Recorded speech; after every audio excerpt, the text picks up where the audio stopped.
Oke. Oke, baik. Selamat malam Bapak Ibu, saudara-saudara, mohon maaf agak terlambat, kita kurang lebih 30 menit karena memang ada gangguan teknis sedikit. Selamat malam Bapak Ibu, saudara-saudara, selamat bergabung kembali di dalam talk show Oke, obrolan kehidupan. Jadi memang ini menyangkut kehidupan Pak, ada beberapa gangguan-gangguan yang kita lihat, tapi semuanya bisa berjalan pada malam ini, kita bersyukur kepada Tuhan. Pada malam hari ini kembali kita membahas mengenai firman Tuhan yang tetap bisa mendarat, aplikatif. Tadi sudah banyak yang menunggu Pak Yakub, udah saya lihat yang live itu 100 lebih dan banyak yang menyapa Pak Yakub begitu.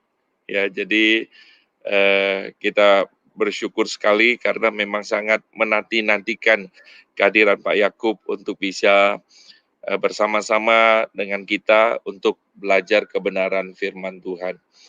Baik, Bapak Ibu, saudara-saudara, saya percaya bahwa tidak asing lagi Pak Yakub di tengah-tengah kita, dan saya ingin memperkenalkan terlebih dahulu Pak Yakub Susabda. Ya, saya percaya saudara sudah tahu tentang beliau.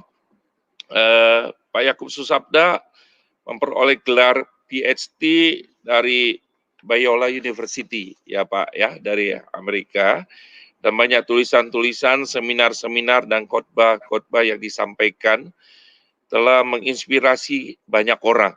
Ya, Pak Yakub saat ini bersama dengan Pak Stephen Tong mendirikan Sekolah Tinggi Teologi Reform Indonesia yang ada di Jalan Kemang, dan setelah sekian lama jadi rektor tentunya, saya tahu bahwa Pak Yakub seorang pelayan Tuhan yang mengenal Allah sehingga dia tahu kapan saatnya dia juga harus menyerahkan tongkat estafet kepada rekannya. Dan walaupun saat ini beliau tidak menjadi rektor tapi tetap menjadi Dewan Pembina Yayasan dan dosen penuh waktu dan masih aktif memberikan konseling. Demikian sedikit tentang Pak Yakub Susabda. Nah, saudara-saudara, pada malam ini kita akan masuk ke dalam pembicaraan kita, yaitu obrolan kehidupan. Saudara-saudara, silakan nanti sudah bisa memberikan pertanyaan di dalam YouTube chatting kita ini. Dan kita akan membahas dengan satu tema pada malam hari ini, memahami Allah di tengah krisis. Oke, baik Pak Yakub, ketika berbicara tentang tema ini, ya pertanyaan pertama yang muncul adalah begini: apakah Allah bisa dipahami oleh kita sebagai ciptaan yang terbatas? Mungkin Pak Yakub bisa menjelaskan kepada kita dan juga kepada rekan-rekan permisa yang ada di rumah, Pak Yakub. Silakan. Saya percaya sekali ya, antara iman Kristen dengan yang lain itu memang beda. Dan secara khusus kita percaya bahwa Allah itu adalah Allah yang hidup sebagai pribadi yang memperkenalkan diri kepada kita. Sehingga tanpa dia sendiri yang berinisiatif memperkenalkan diri kepada kita, ya kita sebagai manusia berdosa tidak mungkin bisa mengenal dia. Nah, itu suatu prinsip yang dasariah yang saya percaya sebagian besar dari pendengar itu seiman dengan itu.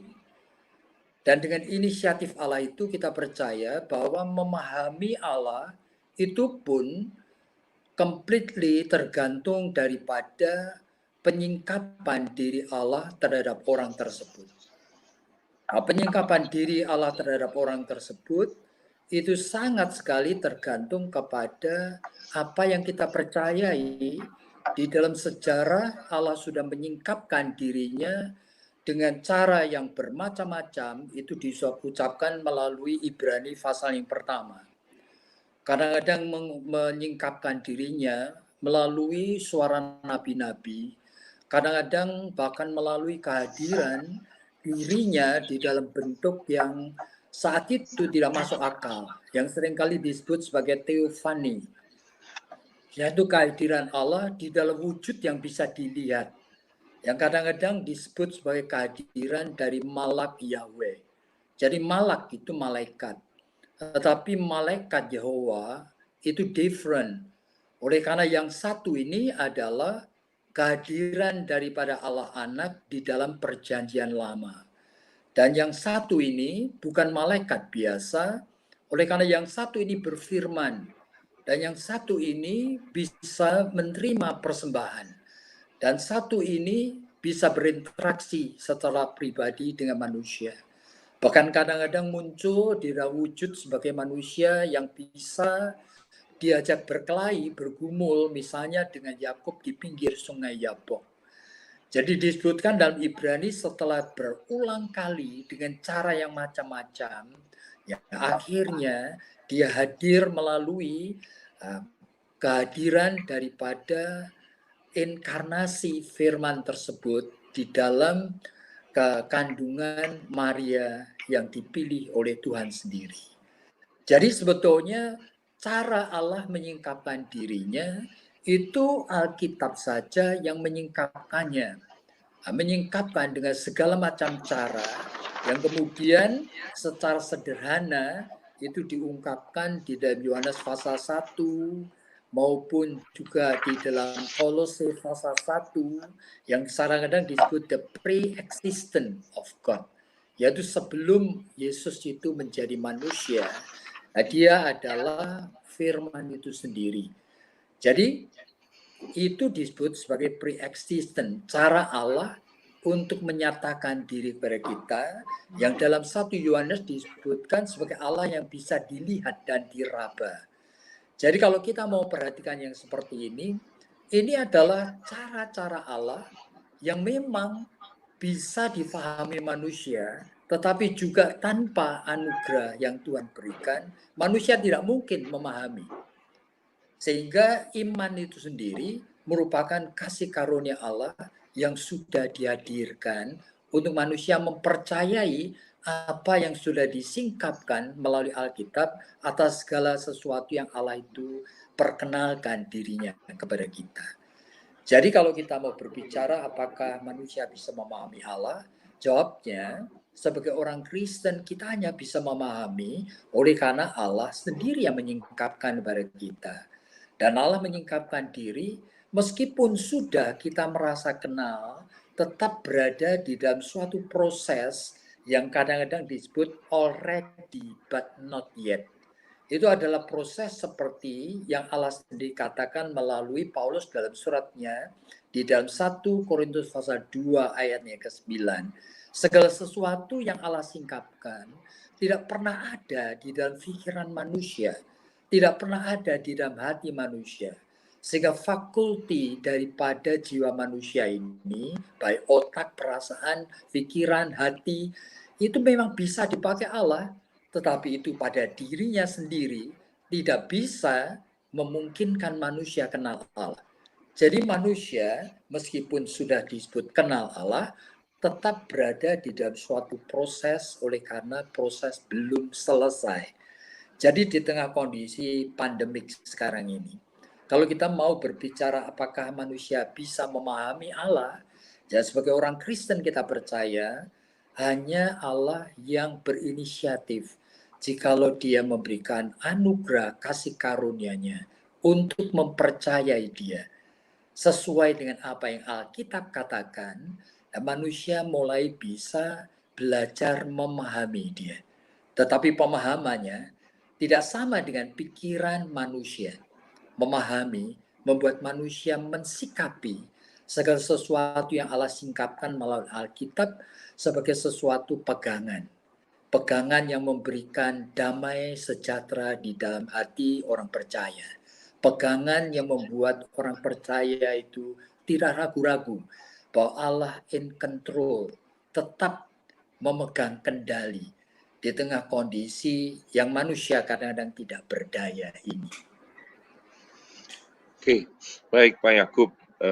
Sangat menarik penjelasan yang Pak Yakub katakan, berarti memang Allah yang menyingkapkan diri kepada kita sehingga memampukan kita bisa mengenal Dia walaupun pengenalan kita dengan Tuhan itu mungkin ada berbeda tadi ya, ada keterbatasan yang kita punyai. Mungkin. Pak Yakub, apakah ada batasan-batasan sehingga kemudian kita tidak bisa memahami Allah secara sempurna, begitu? Misalnya apa keterbatasan pada diri manusia sehingga kita tidak bisa mengenal Dia dengan sempurna? Kalau kata sempurna mungkin saya tidak akan pakai, Pak Randy. Oleh karena saya lebih suka mengatakan, gitu, memakai istilah, meskipun kita diberi anugerah untuk mengenal Dia, tapi pengenalan kita itu tidak pernah selesai. Yang Paulus sendiri katakan di dalam 1 Korintus pasal 13, bahwa sekarang ini kita masih melihat di muka cermin yang kelam. Itu berarti Paulus sendiri mengakui meskipun sudah melihat Yesus sendiri muka dengan muka, tetap dia percaya bahwa sebetulnya ini tidak pernah menjadi sempurna sampai nanti di dalam kerajaan surga. Jadi manusia sebetulnya pada dirinya sendiri perlu waspada. Jikalau Tuhan tidak memberikan penyingkapan yang kepada kita, kita sebenarnya bisa terjebak di dalam cara kita sendiri mencoba menghadirkan Allah sesuai dengan imajinasi dan keinginan kita sendiri. Kadang-kadang di tengah gejala kondisi yang sekarang ini, kita membutuhkan suatu assurance yang bisa kita pegang, yang kita bisa pakai untuk memberikan perasaan aman di dalam jiwa kita. Nah, kadang-kadang itu dalam bentuk statement-statement yang cukup berbahaya, yaitu pada saat kita itu mengklaim kita mendengar suara Allah secara barangkali audible, barangkali kita bisa melihat, barangkali penyingkapan, barangkali kita juga berani mengklaim ada nubuatan. Itu memang Alkitab bicara mengenai hal-hal tersebut. Tetapi tidak pernah secara tanda petik merupakan hal yang sempurna bisa dipegang dan diulang-ulang sebagai sesuatu yang kita sebut formula untuk mengenal Dia. Jadi apa yang Dia nyatakan pada berapa ribu tahun yang lalu, bisa juga Dia akan nyatakan sekarang, tetapi Tuhan tidak pernah memberikan janji bahwa itu menjadi sesuatu pegangan bagi kita. Dan di tengah kondisi yang seperti ini, kadang-kadang itu kita harus ingat di dalam 1 Korintus pasal 12 disebutkan bahwa sebetulnya iblis itu bisa menyaruh sebagai malaikat terang. Yang kadang-kadang menghadirkan sesuatu yang mirip tetapi bukan dari Tuhan. Oleh karena Calvin sendiri mengatakan bahwa human being itu memang adalah makhluk yang mempunyai otak yang mampu untuk memproduksi macam-macam image atau gambaran. Makanya disebutkan sebagai factory of idol. Itu kata dari Calvin. Kita perlu hati-hati sekali. Oleh karena apa? Oleh karena manusia di tengah kebutuhan akan pegangan, kadang-kadang menginginkan sesuatu yang lebih mudah untuk bisa dipakai, yang memberikan rasa aman dan sebagainya. Jadi, apakah manusia bisa mengenal Allah secara sempurna? Jawabannya tidak mungkin. Tetapi di dalam ketidaksempurnaan pernyataan diri Allah, itu selalu cukup untuk orang percaya. Ini ajaibnya. Jadi perasaan dan pikiran kita mungkin ragu-ragu, mungkin takut, ya kan, mungkin kita confused, tetapi aneh sekali kita tidak akan kehilangan pegangan lalu meninggalkan Dia jikalau kita betul-betul adalah anak-anaknya. Biasa Pak ya, kita kalau sudah di dalam Tuhan, betul-betul anaknya, tentu tidak akan hilang seperti yang Pak Yakub katakan. Pak Yakub, ini kita lihat, ini kan banyak orang coba menafsirkan beberapa peristiwa yang terjadi, sebagaimana mungkin kita tidak katakan itu sebagai firman Tuhan tentunya, tapi ada orang mengatakan mungkin jangan-jangan itu Tuhan lagi berbicara kepada kita. Padahal sebagai orang Kristen kan bahwa Allah berbicara kepada kita sudah di dalam firman Tuhan yang sudah diberikan kepada kita. Alkitab 66 kitab itu sudah menjelaskan sesungguhnya tentang siapa Allah itu, sudah cukup. Lalu peristiwa-peristiwa seperti yang terjadi belakangan-belakang ini, bahkan setiap zaman itu muncul, menurut Pak Yakub itu diberikan Tuhan sebagai apa itu, Pak? Sebetulnya kita kita khususnya sebagai orang-orang Kristen seharusnya percaya bahwa Alkitab sebagai firman Tuhan itu sudah komplit. Berarti tidak perlu lagi tambahan-tambahan. Tetapi di dalam completeness Alkitab, memang Tuhan seringkali memberikan sinyal-sinyal tertentu. Bahwa kadang-kadang Tuhan bisa memakai segala sesuatu untuk sebetulnya bagi orang percaya tetap menganggap sebagai sinyal bahwa Tuhan sedang berbicara kepada kita. Seperti Roma pasal 8 ayat 28 kan mengingatkan bahwa segala sesuatu itu bekerja bersama-sama. Dan khususnya bagi orang yang percaya seharusnya itu menangkapnya sebagai sinyal from God. Tapi ini bukan sesuatu yang bisa ditafsirkan secara harafiah, apalagi sesuai dengan selera dan pikiran manusia. Tapi tetap, segala sesuatu itu adalah sign of God. Bahkan tidak ada peristiwa seperti pandemik sekarang pun, sebetulnya Tuhan selalu memberikan akan sinyal-sinyal di dalam kehidupan manusia ini. Bahwa Tuhan ingin berbicara, mengingatkan kepada kita melalui segala sesuatu. Aneh sekali. Oleh karena memang kita adalah anak Tuhan dan tidak ada segala hal yang terjadi di luar pengetahuan dan izin dari Tuhan. Tapi Ya, jadi jangan ditafsirkan seperti nubuatan. Oleh karena nubuatan sebetulnya itu tanda petik itu selalu mempunyai tanda petik pengertian dan tujuan yang khusus.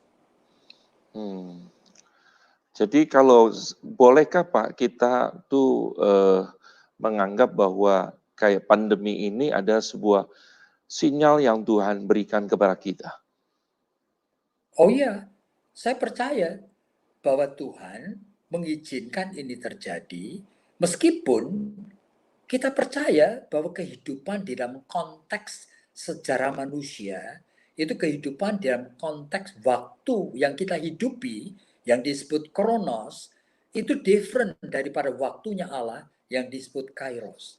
Sehingga di dalam konteks waktu kronos kita hidup di dalam jebakan yang Efesus pasal 5 ayat 16 sebut sebagai waktu yang jahat. Oleh karena kita hidup di dalam dunia yang sudah jatuh dalam dosa dan kita hidup di dalam tubuh darah daging yang berdosa. Nah, sehingga jangan sampai kita itu menafsirkan bahwa segala sesuatu yang terjadi Tuhan adalah satu-satunya penyebabnya. Sehingga kita tidak percaya di belakang pandemik ini God is the cause, the single cause. Saya tidak percaya itu. Tapi Tuhan mengizinkan ini menjadi suatu bagian daripada realita oleh karena dunia ini sudah berdosa dan manusia sudah jatuh dalam dosa. Dan kita percaya bahwa di dalam kejadian pasal yang ketiga sejak kejatuhan segala sesuatu sudah berada di bawah kuasa dan kuk dosa. Sehingga disebutkan bahwa bumi akan menumbuhkan, akan onak dan duri, segala macam penyakit yang akan menyengsarakan manusia. Sehingga yang tadinya itu seperti bagian daripada tubuh kita, molekul, di dalam molekul masih ada atom, di dalam atom ada proton, ada neutron, tapi molekul itu sendiri oleh karena sudah menjadi bagian daripada natur yang berdosa, begitu terjadi tanda petik itu suatu pergerakan perjumpaan dengan sesuatu yang tidak benar sama seperti molekul dari protein ini yang sekarang itu ternyata menjadi COVID-19 dan akhirnya menjadi sumber penyakit oleh karena terjadi proses kimiawi yang merusak yang pada saat hadir di dalam tubuh manusia ini. Dan ini yang ajaibnya sehingga kita tidak percaya bahwa ini tuh merupakan rekayasa dari Allah secara sengaja dan dia sendiri yang melakukannya. Tetapi Allah, saya percaya, mengizinkan ini terjadi. Oleh karena ini bagian daripada realita kehidupan dalam dosa ini. Pada saat manusia semaunya sendiri mengelola hidup ini, sehingga bumi ini pun menjadi semakin rusak. Dan memang Tuhan izinkan kalau hal ini itu hadir supaya ya kita melihat sendiri, ternyata terpaksa kita belajar mengubah cara hidup. Kita belajar untuk berpikir lagi mengenai bagaimana kita menghidupi akan hidup yang diizinkan Tuhan ada di tengah dunia ini. Nah itulah yang kita pikirkan. Oke, baik Pak, sangat menarik sekali apa yang Pak Yakub jelaskan kepada kita. Pak, ini supaya sangat memperkaya kita, rekan-rekan yang menyaksikan ini mereka juga secara live terlibat. Mereka mengajukan pertanyaan-pertanyaan. Dan ini saya akan tampilkan Pak, ada pertanyaan dari Pak Markus Kurniawan. Dia bertanya, apakah artinya sinyal-sinyal yang tadi Pak Yakub jelaskan itu hanya bisa dimaknai secara subjektif? Artinya itu sekedar perasaan subjektif dari kita, atau sebenarnya ada standarnya yang bersifat objektif begitu Pak? Sebab tanda petik setiap orang sebetulnya diberikan tanggung jawab untuk meresponi sesuai dengan keunikan dan kematangan imannya. Jadi di dalam Lukas pasal 12 ayat 48 itu kan sudah diingatkan kepada yang diberi banyak Tuhan akan menuntut banyak. Sehingga Tuhan juga mengizinkan di dalam 1 Korintus pasal 13 pada masa kita itu masih baby Christian, nah kita bisa berpikir dan merasa seperti baby. Nah, lalu jangan kita sebagai orang yang dewasa lalu menganggap tafsiran dan respon dari baby itu pasti wrong. Ternyata tidak. Bahwa Tuhan itu menghargai orang sesuai dengan levelnya. Sehingga pada saat mengatakan sinyal-sinyal, apakah itu hanya subjektif saja? Jawabannya ya dan tidak. Oleh karena subjektivitas manusia itu bagian pertanggungjawabannya. Tetapi semakin dewasa dia, belajar semakin objektif. Misalnya aja mendapatkan apa yang dikatakan di dalam Roma 8 ayat 28 tadi. Sehingga bagi orang tertentu, ya kan, barangkali pandemik ini menjadi suatu sinyal mengenai hukuman. Ya kan, oleh karena memang latar belakang dia yang melihat bahwa hidup ini sudah terlalu banyak rusak dan dosanya. Apa salah tafsiran tersebut? Bagi saya tidak salah completely. Oleh karena bagi orang tersebut, menolong dia untuk menjadi manusia yang tanda petik, yang lebih baik, belajar dari pengalaman. Tapi bagi orang yang lain lagi, barangkali menghadapi akan pandemik ini sebagai sesuatu yang merupakan sinyal yang Tuhan berikan kepadanya untuk dia itu menyadari bahwa sebetulnya kita ini hidup di dalam dunia yang sudah sangat rusak sekali. Yang barangkali perlu sekali kita itu mengubah seluruh totalitas daripada way of life manusia ini. Cara yang kedua tadi itu barangkali cara yang diambil, respon diambil dari orang-orang yang jauh lebih dewasa yang menangkapnya secara ilmiah dan objektif. Itu. Makanya kemudian ini dilanjutkan Pak Markus bertanya bahwa ini bisa multitafsir kah Pak? Gitu. Memang, oleh karena setiap orang itu harus mempertanggungjawabkan sendiri. Sehingga di dalam menafsirkan akan hal-hal yang namanya fenomena dalam alam dan kehidupan ini, tanda petik jangan disamakan dengan menafsirkan Alkitab. That's different. Dan fenomena yang luar ini, itu manusia meresponinya, seharusnya manusia bertanggung jawab sesuai dengan kematangan dirinya. Tetapi begitu masuk kepada kebenaran Alkitab, ada prinsip-prinsip yang tidak bisa dihindari. Menafsirkan Alkitab seharusnya sesuai dengan prinsip eksegese, prinsip hermeneutika, dan sebagainya. Kalau tidak, ya kemudian tiap ayat bisa ditafsirkan secara independen. Berbahaya sekali. seperti nubuatan atau bahasa lidah dan sebagainya. Dan itulah yang menyebabkan kita patut melihat perbedaannya. Apakah menurut Pak Yakub ini sinyal-sinyal yang Pak Yakub katakan tadi itu adalah bagian dari wahyu umum, bukan wahyu khusus? Ya. Itu kata itu juga wahyu umum dan wahyu khusus. Kenapa demikian? Oleh karena ini memang tanda petik tidak langsung berkaitan dengan apa yang Alkitab secara letterlek harafiah memang sudah dituliskan di dalam Alkitab yang ada di dalam 66 buku ini. Tetapi tanda petik ini juga wahyu yang khusus. Oleh karena apa? Oleh karena bagi setiap orang Kristen sebetulnya seharusnya dia bisa melihat sinyal yang ada di dalam fenomena yang luar ini di dalam kaitan dengan kebenaran firman Tuhan yang Tuhan pernah singkapkan kepada dirinya. Nah, di sana dalam kaitan itu, ini menjadi suatu wahyu khusus. Sehingga bagi hamba-hamba Tuhan, pada saat memberikan statement-statement khususnya mengenai fenomena seperti ini, seharusnya dia waspada. Dia tidak sama dengan awam yang hanya meresponi di dalam konteks responsibility. Tetapi dia sebagai hamba Tuhan yang mewakili Tuhan sedang menerjemahkan juga apa hubungannya daripada responsibility tersebut dengan prinsip-prinsip kebenaran Alkitab. Nah, di sanalah menjadi wahyu khusus. Oke, Pak. Ini ada pertanyaan lagi Pak dari Pak Henry Surya. Saya tampilkan. Kalau begitu Pak Yakub, apakah pandemi bukan hukuman Allah kepada manusia, tapi terjadi karena dosa-dosa manusia? Kalau begitu, bisakah kita mengatakan bahwa pandemi ini terjadi tidak dalam under control Allah? Loh, Allah selalu in control.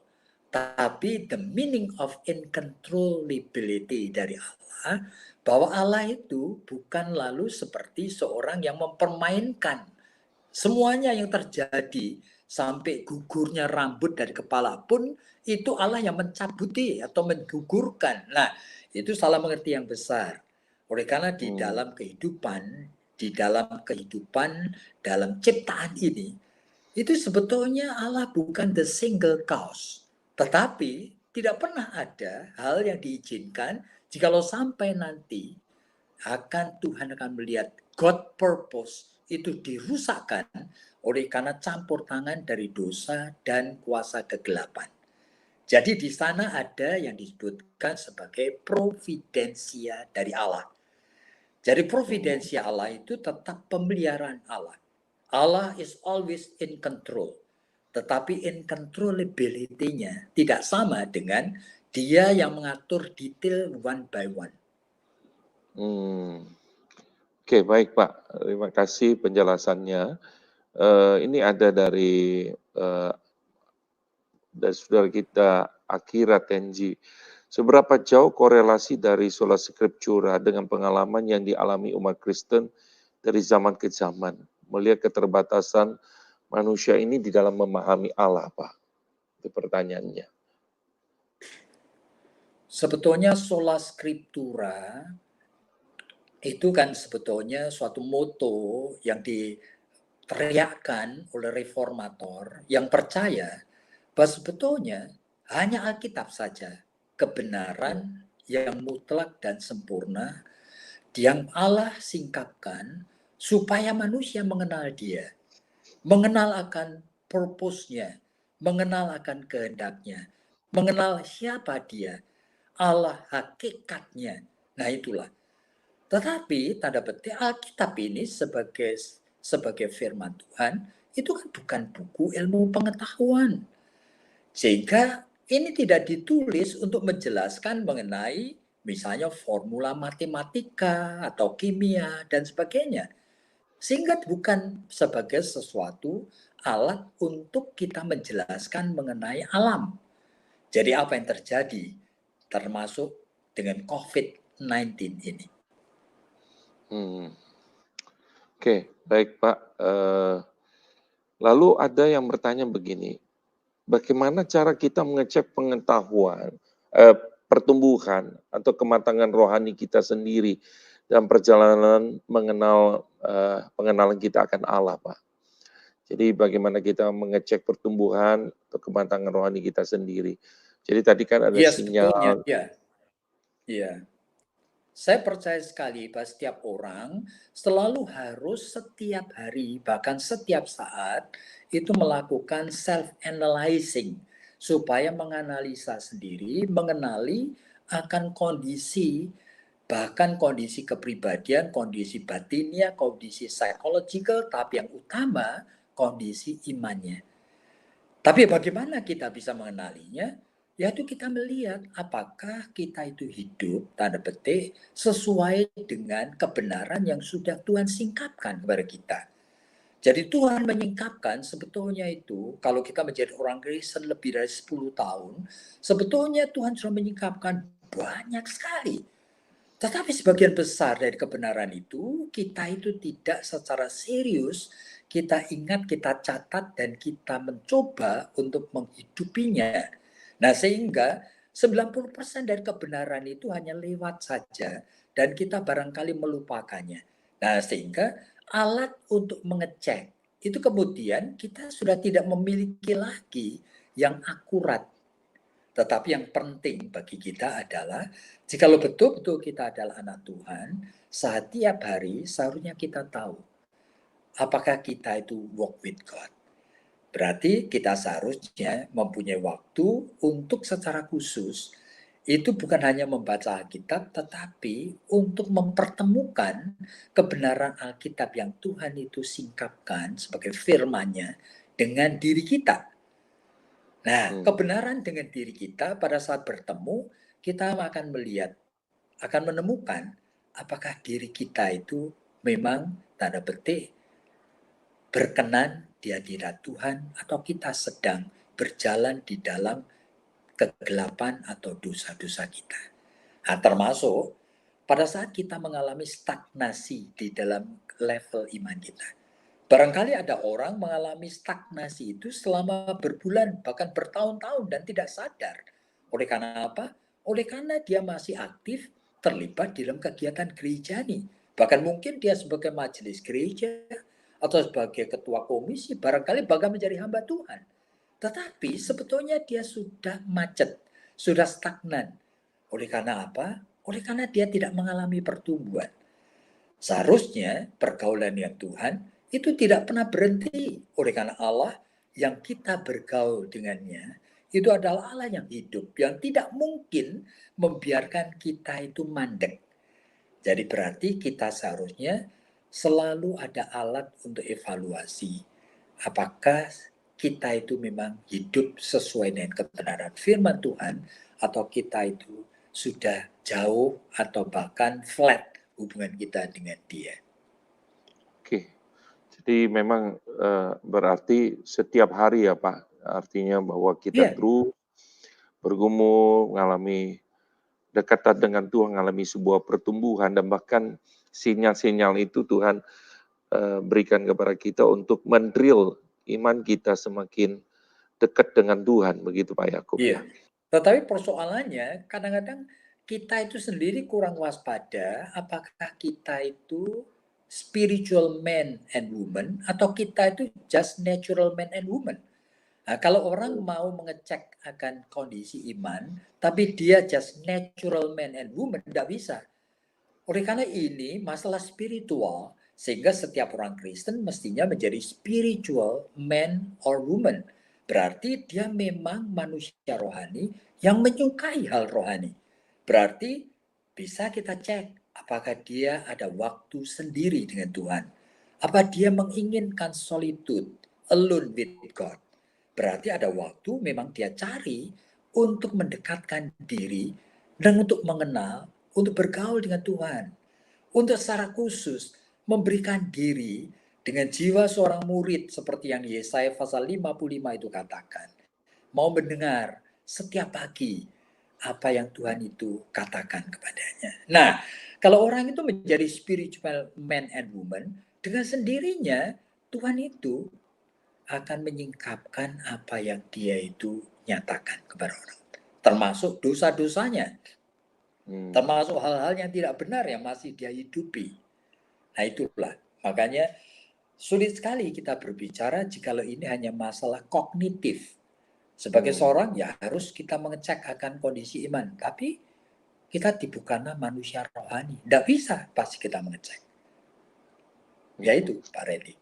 Ya, jadi kalau misalnya Pak Yakub dia punya kerinduan hanya cuman mau belajar tapi kemudian tidak mau encounter, berjumpa dan memperbaiki dengan kebenaran yang dia pelajari, itu berarti itu ada sebuah tanda-tanda yang jelas bahwa dia mengalami stuck dalam kerohaniannya, begitu Pak ya? Oh ya, dia hanya ingin oleh karena apa? Oleh karena berpikir mengenai Alkitab dan teologi memang mungkin bagi orang tersebut interesting, menarik gitu loh. Tapi dia bukan manusia rohani. Manusia rohani itu bukan seperti Farisi atau kepala imam yang cuma belajar. Tapi dari Farisi ada Nikodemus yang mencari gitu loh. Nah yang mencari inilah manusia rohani. Dia akan mulai tahu. Bahkan pada saat Tuhan Yesus ngomong sesuatu, dia teachable. Masa sih Tuhan? Bagaimana pada masa tua bisa lagi itu masuk di dalam rahim ibunya dan sebagainya? Ya. Itu dia tanyakan bukan dengan cynical, tapi dia tanya karena dia want to know. Kata-kata Tuhan itu meaningnya apa? Nah, dari sana baru dia gradually mulai belajar mengenal dan akhirnya dia memberikan dirinya kepada Tuhan. Nah, itulah sebetulnya yang perlukan dari kita semua. Iya Pak, diskusi sangat menarik, banyak pertanyaannya Pak. Jadi saya sambil lihat ini sisi kanan saya ini ada pertanyaan, ada dari saudara kita Ewa Edu. Banyak yang tafsir pandemi ini ada tanda kedatangan Yesus yang kedua kali. Nah, bagaimana cara memandang yang benar Pak? Mohon penjelasannya.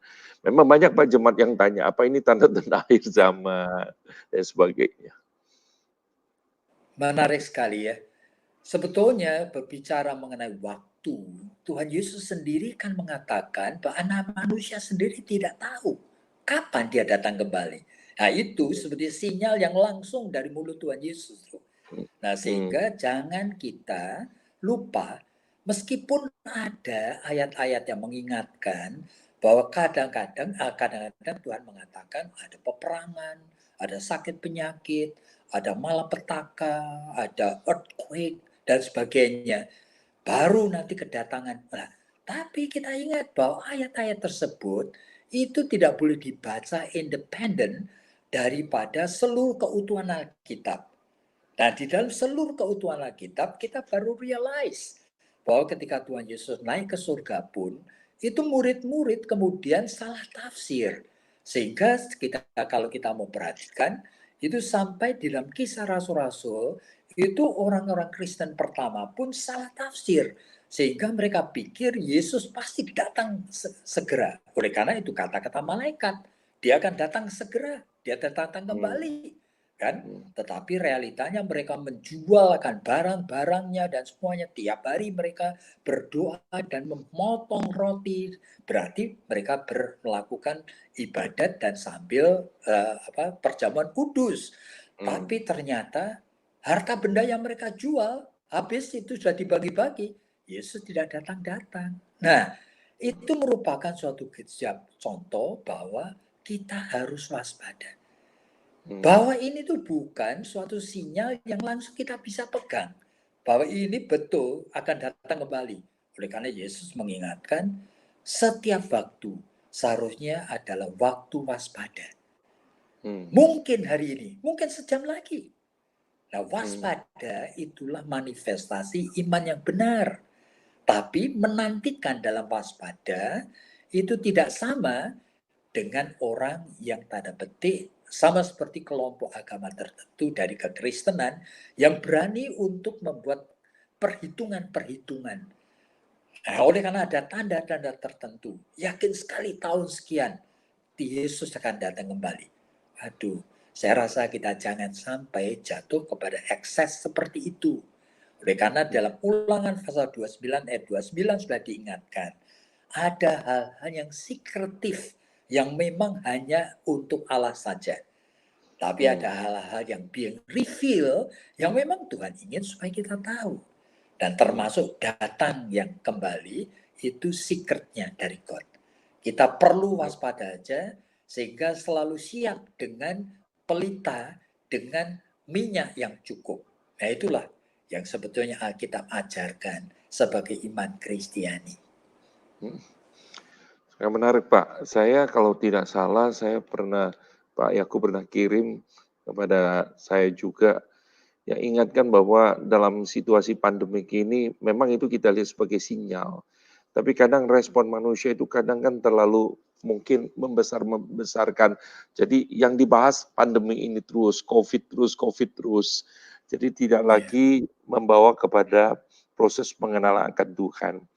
Berarti kalau saya tidak salah tangkap, Pak Yakub ingin membawa sebenarnya kita lebih kepada kita mengenal Allah yang sebenarnya yang Tuhan sudah berikan kepada kita di dalam firman Tuhan yang sangat jelas ini. Jangan kemudian lagi kita berpikir pandemik ini yang kemudian kita besar-besarkan sehingga membuat kita kehilangan fokus. Begitu bukan Pak Yakub? Oh iya, ya itulah. Makanya jiwa manusia kita yang curious ini kita perlu waspadai. Oleh karena justru seringkali kita itu fokus kepada sesuatu yang Tuhan tidak ingin kita fokus di sana. Saking sangat. Jadi ketakutan itu yang kemudian membuat kita kehilangan fokus ya Pak. Iya. Bahkan di dalam ketakutan, kadang-kadang kita itu tidak berhenti berdoa, tetapi fokus kita sebetulnya hanya untuk mengatasi perasaan takutnya. Berarti lahirnya dari jiwa security need yang unfulfilled. Nah ini kita perlu waspada saja. Itu Jadi jiwa berarti manusia itu kalau seperti itu. dalam doa juga berarti kita bisa lakukan yang salah begitu ya Pak Yakub? Oh iya, doa tidak selalu betul. Justru kita itu waspada dengan sungguh sehingga dalam Roma pasal 8 itu sudah diingatkan. Kita itu tidak bisa berdoa. Tetapi kita ingat, kalau kita itu di dalam ketidakmampuan berdoa, kita tetap mempunyai motivasi untuk mencari hadirat Tuhan yang utama, maka doa dalam keluh kesah yang tidak terungkapkan pun itu akan ditolong Roh Kudus untuk disampaikan kepada Bapa. Nah inilah yang ada di dalam Roma pasal 8. Bahwa Tuhan menolong akan kita yang tidak mampu berdoa ini. Oke, terima kasih Pak. Ini ada satu pertanyaan dari Pak Sujono Salim Pak kembali. Jadi apakah Tuhan ingatkan kita untuk belajar seperti Nabi Ayub? Karena wabah ini bukan Tuhan adakan, namun Allah izinkan untuk kita mau belajar seperti Nabi Ayub. Bagaimana tanggapan Pak Yakub? Iya, tentu saja kita harus belajar baik dari Ayub maupun juga dari Daniel, dari siapa banyak yang mengalami macam-macam sebetulnya kesulitan dalam hidup ini. Tetapi kita percaya Tuhan sendiri yang menjanjikan bahkan di dalam melalui Roma pasal 8 lagi dia mengatakan apa sih yang bisa menceraikan akan kita itu dari kasih Allah? Apakah penyakit? Bahkan kelaparan, bahkan aniaya, bahkan bahaya, bahkan maut sekalipun tidak ada yang bisa menceraikan kita dari kasih-Nya. Nah itulah yang menjadi pegangan kita. Oleh karena apa? Oleh karena sudah dibuktikan kasih-Nya itu. Kasih-Nya itu bukan janji yang mengawang-awang, tapi dibuktikan dengan memberikan dirinya mati di atas kayu salib, menggantikan kita. Jadi kalau sampai bukti yang sudah sempurna ini diberikan, masa kita itu masih merasa kurang lagi. Itulah. Pak, apakah sebenarnya ada satu tulisan yang saya baca, tulisan Thomas C.O. itu Pak, dia berkata bahwa Allah saking mengasihi manusia, sehingga kemudian Allah mengasihi, tapi dia tidak mengendalikan.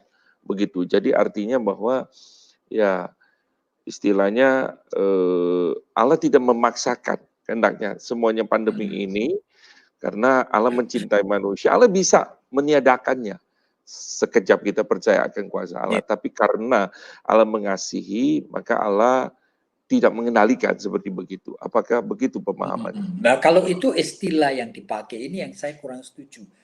mengkaitkan kasih Allah itu dengan realita kebebasan yang manusia itu ingin lakukan.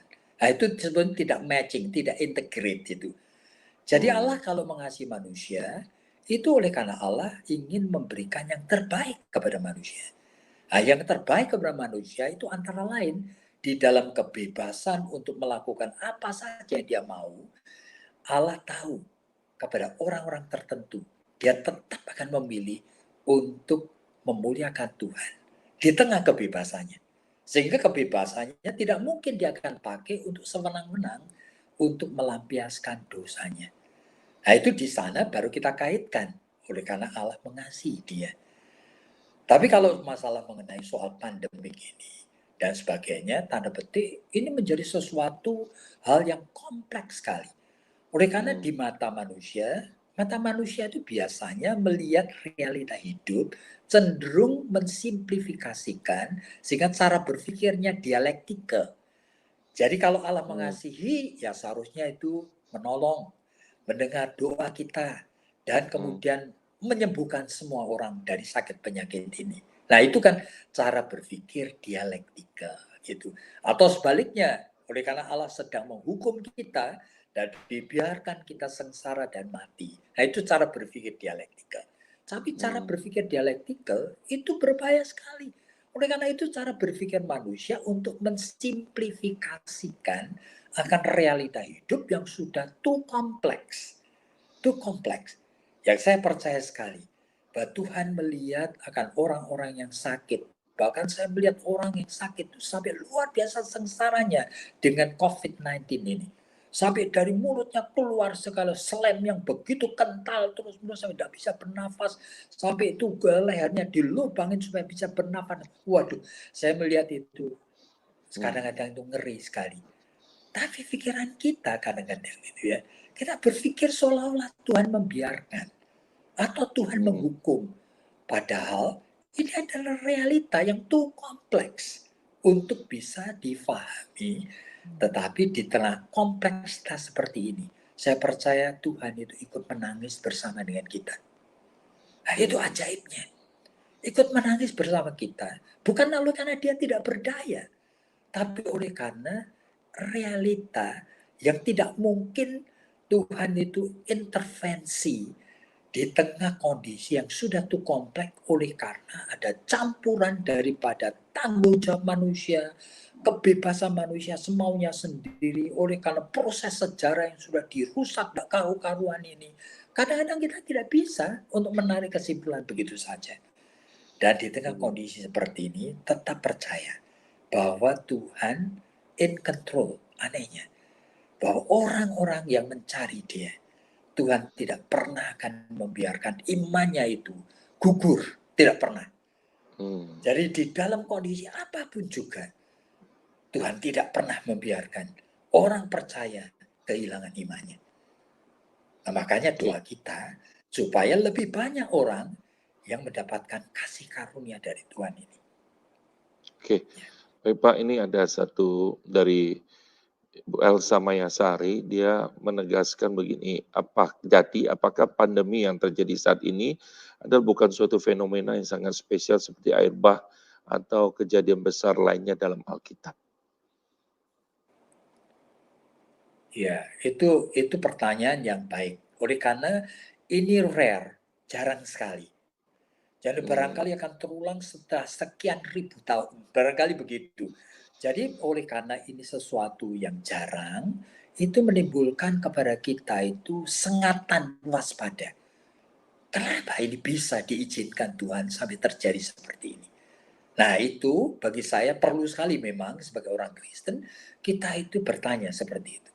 Cuma saya tidak bisa menjawab. Oleh karena itu hanya memberikan kepada kita a big sign. A big sign yang membuat kita shock. Bahkan surprise, lebih dari surprise. Supaya kita itu waspada dengan sungguh. Jadi bukan hanya sekedar waspada, tapi waspada dengan sungguh. Bahwa ada banyak hal yang kita perlu tahu jawabannya. Yang sekarang kita belum tahu. Yang mestinya kita cari. Mestinya kita itu dengan berlutut kita mengatakan, Tuhan, apa yang sebetulnya harus kami sikapi di tengah hidup yang sudah beyond control ini. Hidup yang di seberang kemampuan manusia untuk bisa mengaturnya. Jadi, tapi pertanyaan yang baik sekali itu. Ya, jadi bukan suatu fenomena yang sangat spesial jadi Pak ya. Ini seperti air bah sangat spesial. pandemi. Oh, iya, itu ya. Sangat spesial. Cuma tetap kita tidak boleh menafsirkannya dengan logika kita sendiri. Itu hanya memberikan kepada kita, terpaksa kita itu hanya banyak berlutut berdoa. Oleh karena sekarang aja kita sendiri sampai bingung oleh karena selebih dari 2 bulan atau hampir 3 bulan di Roma, itu saya melihat begitu banyak keluarga itu yang kacau, tidak karu-karuan. Oleh karena apa? Selama ini mereka tidak pernah akur. Dan oleh karena mereka sering terjebak di rumah terus, waduh, ini kehidupan rumah tangga menjadi berantakan, tidak karu-karuan. Jadi ini suatu gejala yang menakutkan sekali. Dan semua sendi-sendi kehidupan sekarang ini seperti seolah-olah goncang. Tapi anehnya, di tengah sendi-sendi yang semuanya goncang seperti ini, masih banyak orang yang sangat rileks. Bahkan selalu yang berpikir tiap hari hanya bagaimana makan enak, bagaimana nonton film yang menyenangkan. Jadi mereka mengisi waktu dengan hal-hal yang keliru sebenarnya. Jadi bukan waktu untuk berlutut, waktu untuk mendekatkan diri pada Tuhan, waktu untuk bertanya, waktu untuk mencari hadirat Tuhan. Tapi waktu justru untuk mengisi seolah-olah ini leisure time.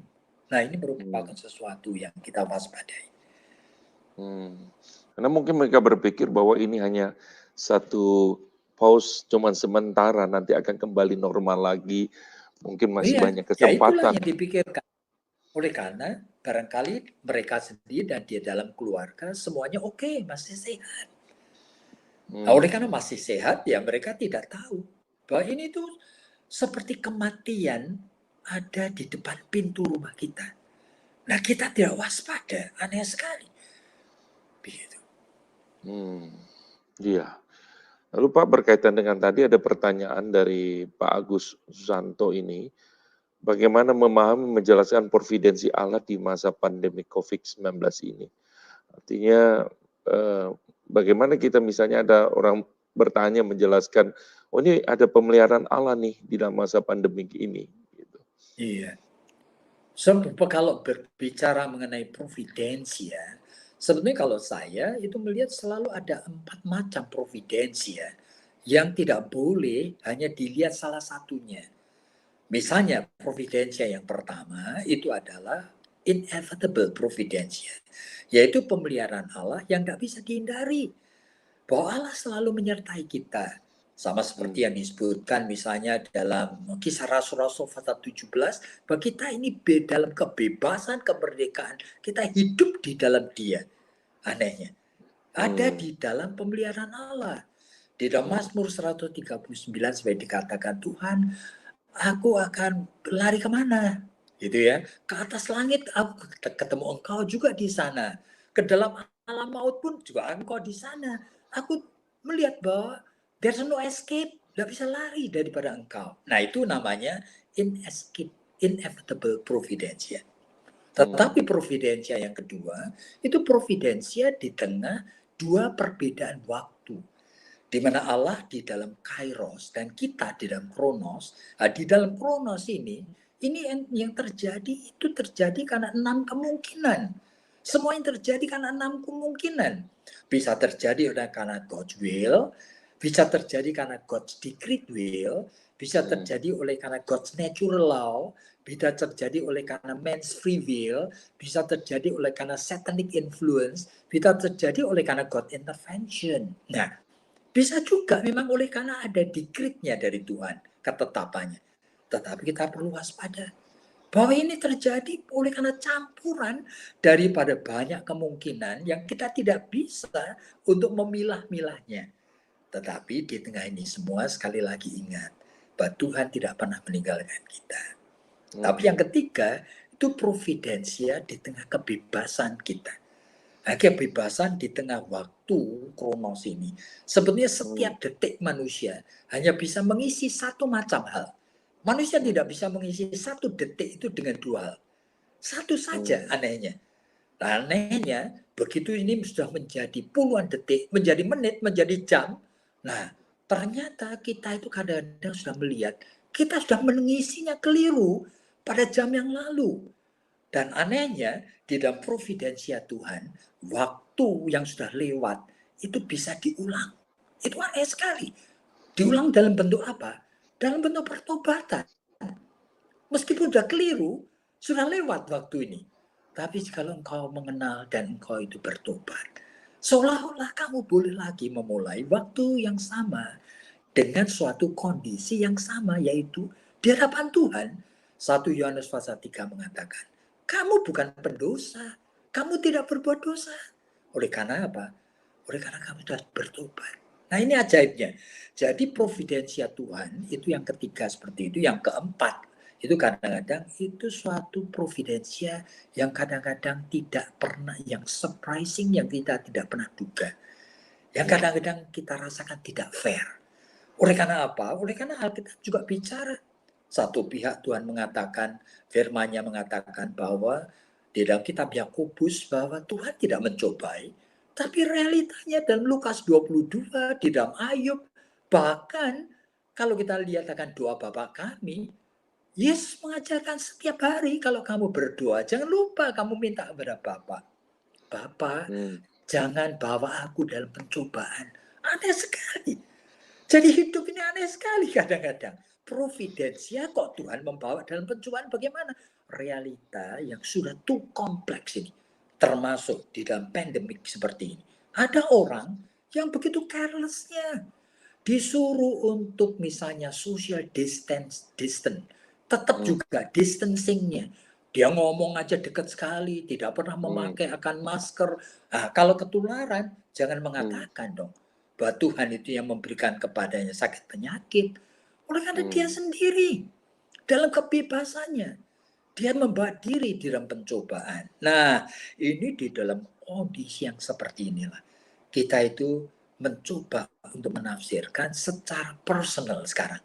Jadi bukan secara global kehadiran pandemik ini. Nah, oleh karena apa? Oleh karena setiap orang Kristen harus terpanggil mempertanggungjawabkan imannya secara personal.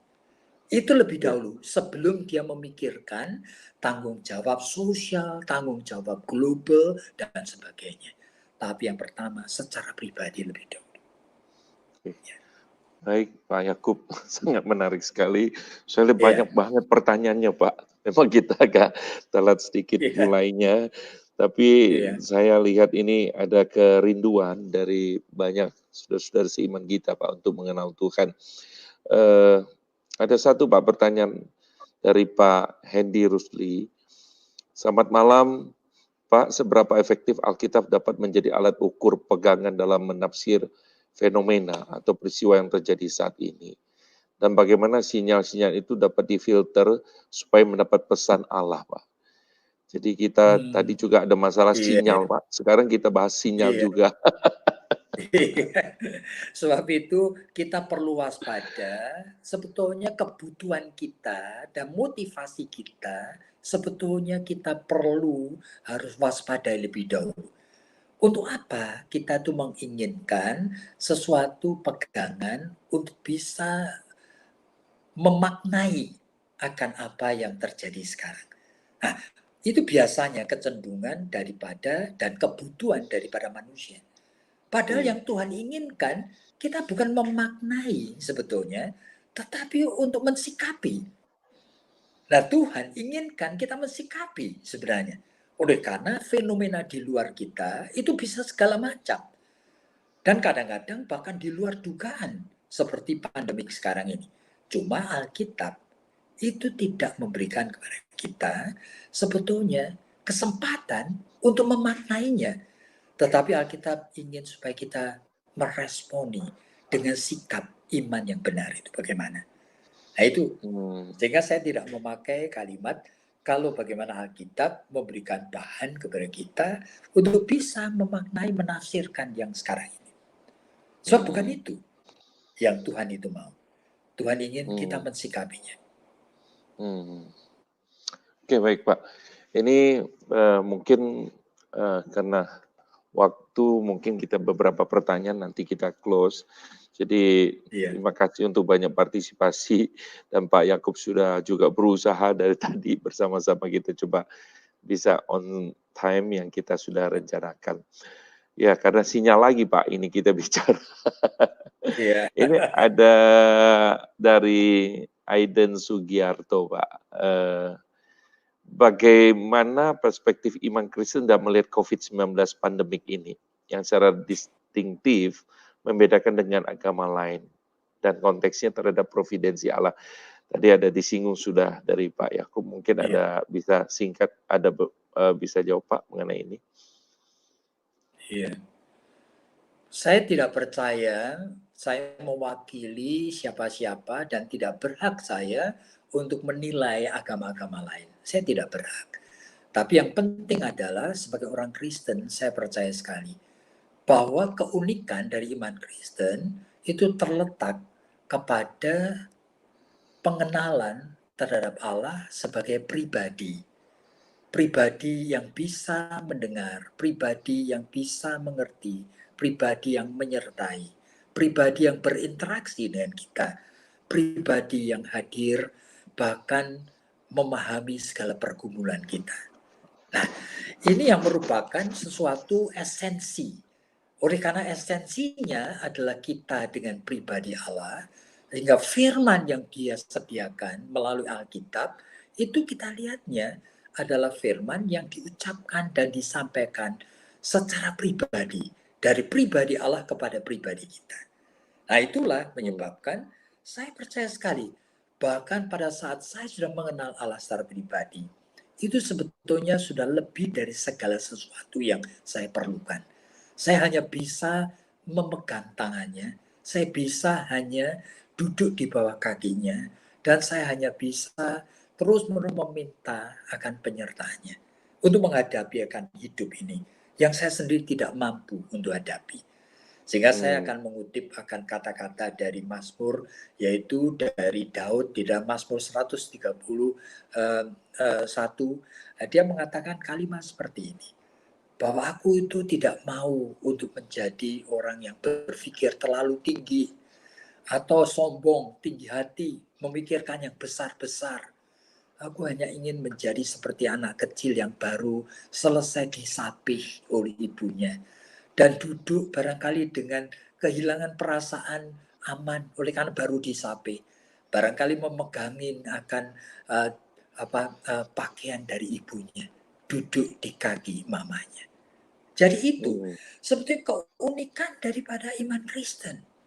Pada saat kita itu tahu betapa kita itu istimewa di mata Tuhan, yang secara pribadi kita boleh duduk di kakinya seperti Maria itu. Yang Yesus mengatakan, kamu itu carang-carangku, kamu abide in me, nempellah kepada aku pokok anggur. Nah, itulah yang utama. Dari sana kita tahu bagaimana mensikapi akan pandemik ini. Oleh karena hanya dari sana Tuhan menjanjikan wisdom supaya kita mengerti bagaimana kita berpikirnya, bagaimana kita itu mensikapinya. Oleh karena kita tidak mampu untuk mensikapinya sendiri. Ya, baik Pak. Ini ada pertanyaan begini Pak. Tadi kan bicara mengenai doa. Lalu kemudian kita doa tentu harus doa yang benar seperti Pak Yakub katakan tadi. Ada yang bertanya, Pak, kalau doa Pak Yakub dalam COVID-19 ini seperti apa? Minimal saya bisa belajar isi doa yang dekat dengan kebenaran. Selama pandemi saya hanya berdoa untuk hal khawatir diri yang unsecure. Itu sebuah keterbukaan Pak dari Pak Ewa Edu. Dia berdoa selama ini dalam kekhawatiran yang unsecure. Apa yang kita doakan begitu? Ya, saya rasa seperti saya pernah katakan, setiap orang berhak sesuai dengan keunikannya untuk berbicara kepada Tuhan. Jadi kalau dia juga ada kebutuhan security, dia harus dan berhak untuk meminta security dari Tuhan yang oleh karena jiwanya unsecure. Tetapi bagi saya itu merasa bahwa hampir setiap hari itu ada perubahan-perubahan.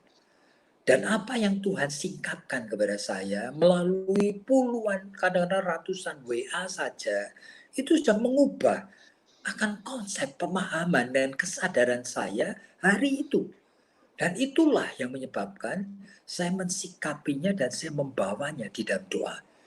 Kadang-kadang saya berdoa itu mewakili akan beberapa teman yang kehilangan orang yang dicintai. Yang kadang-kadang sampai bingung, hidup ini lalu bagaimana? Ada seorang bahkan istri hamba Tuhan yang ditinggalkan suaminya. Sampai sekarang dia belum bisa pulang, oleh karena tetap masih positif hasil dari tesnya. Padahal ada anak-anak di rumah. Pada suaminya meninggal dunia. Lalu bagaimana? Apa yang harus disikapi? Saya mencoba menempatkan diri di tempat dia. Jadi doa itu adalah tanda petik kita itu berbicara sesuai dengan beban yang Tuhan itu berikan pada kita. Beban mudah-mudahan jangan kita itu hanya berorientasi pada kepentinganku sendiri, tetapi kepentingan yang Tuhan sudah taruh dalam hatimu. Kalau Tuhan taruh dalam hati melalui WA, itu kadang-kadang saya diminta untuk apa? Ikut bersuka cita. Oleh karena ada seorang teman yang ternyata setelah 1 bulan lebih di rumah sakit, sekarang boleh pulang. Dia pulang ke rumah. Nah, di tengah macam-macam orang yang sedang sangat sedih dan takut, ada juga orang yang bersuka cita. Dan saya harus berdoa mengucap syukur, bersuka cita juga bersama dengan dia. Oleh karena apa? Kita disatukan, diikatkan sebagai tubuh Kristus. Nah, itulah keunikan dari iman Kristen di dalam berdoa. Ya. Ya, baik Pak. Ini ada satu pertanyaan, saya pikir ini yang terakhir. Ini mengenai begini Pak, dari Pak David Chandra. Bagaimana pendapat Pak Yakub terkait dengan ada beberapa gereja yang melakukan tindakan profetik dengan mengusir COVID-19 dan berdoa menggunakan Mazmur 91. Apakah itu termasuk dalam tindakan iman? Thanks. Nah, kita obrolan kehidupan tentu kita tidak ini timbulkan beberapa perspektif, tapi saya mau mungkin dari Pak Yakub bisa tanggapi ini mengenai Mazmur 19 ini yang Mazmur 91, sorry Pak. Iya, iya. Saya percaya sekali bahwa pemazmur itu merupakan, jadi setiap mazmur dari 150 mazmur, itu masing-masing itu ungkapan daripada pemazmur di dalam pengalaman personalnya with God. Nah, konteksnya berbeda-beda. Bagi Mazmur 91, itu konteksnya memang sedang sulit dan dia berhak. Dia berhak untuk meminta dan dia mengklaim itu berhak. Oleh karena apa? Oleh karena sesuai dengan pertanggungjawaban imannya. Cuma kalau sampai kemudian ada hamba Tuhan ini dan itu yang memakai itu kemudian mengklaim, nah bagi saya itu haknya. Tetapi tanda petik itu seharusnya diwaspadai apakah mewakili pengalaman hidup orang percaya semuanya. Nah, oleh karena itu tidak mewakili pengalaman hidup daripada mayoritas orang percaya, seharusnya ya dia jangan mengajari klaim pribadi sebagai sesuatu yang bisa digeneralisir. Itu aja. Tapi klaim pribadi bagi saya itu hak. Boleh saja oleh karena sesuai dengan keunikan pengalaman pribadinya dengan Tuhan. Tapi pada saat seperti saya hamba Tuhan, kalau saya berdiri di mimbar, saya kan tidak boleh membawa tanda petik pengalaman pribadi itu untuk mewakili semuanya. Kan tidak boleh. Saya hanya bisa bersaksi, boleh. Tapi saksi itu memberikan peluang orang lain untuk meresponi tanda petik secara pribadi, tetapi di dalam konteks community, yaitu persekutuan tubuh Kristus. Jadi itulah yang akan saya jawab. Bagi saya sih berhak. orang itu untuk mengatakan ini dan itu. Ya, tetapi dalam menghardik yang tadi, itu pengalaman pribadi dia, begitu ya Pak? Iya, iya. Tapi tidak bisa Saya jadi mutlak menurut Pak Yakub. tidak bisa menjadi digeneralisir menjadi doktrin. Pada saat menjadi doktrin, itu menjadi kebenaran yang bisa diaplikasikan terus-menerus dan diulang-ulangi. Itu tidak boleh. Oleh Iya, karena dia iya. aplikasikan terus dan diulang-ulangi, itu ternyata tidak begitu. Life itu tidak begitu. Nah itulah. Itu Iya, yang baik. sebetulnya Alkitab itu ingin kita tahu. Gitu. Iya, Pak. Jadi ini ada banyak komentar-komentar Pak, tapi karena waktu Pak, sayang sekali. Sampai kemudian ada yang komentar begini saya tampilkan Pak. Minggu depan bikin lagi dong part 2. Karena nanti kita atur waktu dengan Pak Yakub lagi untuk kemudian bisa buat ada yang terima kasih Pak, pembahasan yang berbobot, nggak terasa waktunya ini yang di komentar disampaikan Pak. Dan bahkan ada yang mengatakan ya coba kita lanjutkan lagi nanti buat selanjutnya supaya bisa pembahasan yang lebih mencerah yang menguatkan dan mencerahkan begitu Pak Yakub. Iya. Baik, saya berpikir bahwa kita langsung kepada kesimpulan saja Pak, karena memang kita sudah ini satu saya tampilkan lagi Pak, mungkin ada satu ininya. Puji Tuhan, obrolan kehidupan yang sangat menguatkan iman, memperbaiki dan mengoreksi kembali relasi kita kepada Tuhan semakin dekat. Jadi Pak, pada malam hari ini meskipun obrolan santai tapi berbobot Pak, banyak yang diberkati, banyak yang mengatakan setuju, ini ada juga sampai ada yang mengatakan setuju, ya Ibu Licen setuju ada part 2 dan sebagainya, ya. Tuhan memberkati Bapak, jadi nanti saya atur lagi dengan Pak Yakub dan Pak Yakub bisa bersedia nih Pak, kita bersama bisa bincang-bincang mengenai kebenaran firman Tuhan ini. Ya Tuhan, ya thank you untuk Pak Randy yang sudah organize ini, dan juga thank you untuk responnya semuanya, kiranya Tuhan memberkati kalian semua. Ya, saya coba sedikit kesimpulan Pak yang saya coba bacakan tadi apa yang disampaikan, mudah-mudahan ini bisa menjelaskan. Memahami Allah tergantung dari penyikapan diri Allah itu sendiri, artinya bergantung kepada Allah yang menyatakan dirinya. Sekalipun Allah telah menyatakan dirinya, tetap saja sifatnya progresif, already not yet. Kita tidak bisa memahami Allah sepenuhnya, semua bergantung pada anugerah Allah pada kita. Ya. Selain daripada Alkitab, Allah juga bisa memakai sinyal lain untuk mengingatkan kita. Tapi kita tidak boleh sembarangan menafsir secara harfiah sesuai dengan keinginan kita sebagai manusia. Pandemi adalah sinyal yang Allah izinkan untuk memberikan peringatan kepada kita sebagai manusia. Tapi kita tidak percaya bahwa di balik semuanya ini, God is a single cause. Ya, jadi Allah penyebab utamanya. Bukan rekayasa dari Allah, ini adalah bagian realita kehidupan yang berdosa. Demikian Pak yang saya bisa singkat saja apa yang sudah disampaikan, dan tadi pasti banyak rekan-rekan yang sudah mendapatkan berkat. Tentu saudara-saudara, kami juga minta maaf tadi karena ada sedikit gangguan sinyalnya tadi. Ya, kami harap nanti part berikutnya dengan Pak Yakub kita akan mulai on schedule, nanti saya akan atur ulang. Dan ada yang bertanya part kedua kapan, ditunggu Pak Yakub. Saya bilang oke, kita siap untuk nanti bicara dengan Pak Yakub. Dan minggu depan karena kita sudah atur talk show yang berikutnya dengan Ibu Charlotte, saya ingin membahas ini berkaitan dengan bagaimana stay at home tapi juga feel at home. Karena ini kondisi-kondisi yang kita lihat, banyak orang yang sudah mulai gerah, ya, tapi ya bagaimana kita bisa menikmati ya bersama dengan Tuhan dalam pengenalan bersama dengan Tuhan.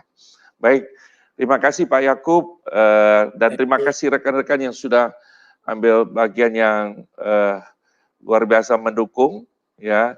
Di sini juga ada Pak Yuzo juga menyampaikan salam, juga sebuah cara membangun yang luar biasa. Terima kasih Pak Yuzo. Pak Yakub boleh mendoakan kami, Pak Yakub, Ya, tutup dalam ya, doa. Baik. ya, kita doa ya, kita datang hampiri hadirat Tuhan dan kita bersyukur Tuhan Engkau adalah Allah yang hidup, yang mengerti pikiran dan hati kami. Mengerti akan kerinduan kami untuk memperkenan Engkau. Tuhan tolong supaya apa yang kami lakukan betul-betul menjadi bagian dari rencana Tuhan untuk melengkapi kami semua. Sehingga kami boleh memuliakan nama-Mu. Tuhan tolong kami di tengah kondisi yang belum selesai dari pandemi ini, kiranya Tuhan terus menyertai anak-anak-Mu, sehingga kami boleh menjadi saksi dari iman yang hidup yang Engkau sudah anugerahkan. Berkati kami semua dan lindungi kami Tuhan. Oleh karena hanya dalam nama Tuhan Yesus Kristus, kami sudah berdoa. Amin. Amin. Terima kasih. Selamat malam Pak Yakub. Terima kasih Thank you. untuk penjelasan pemaparannya. Terima kasih saudara-saudara sekalian. Tuhan memberkati.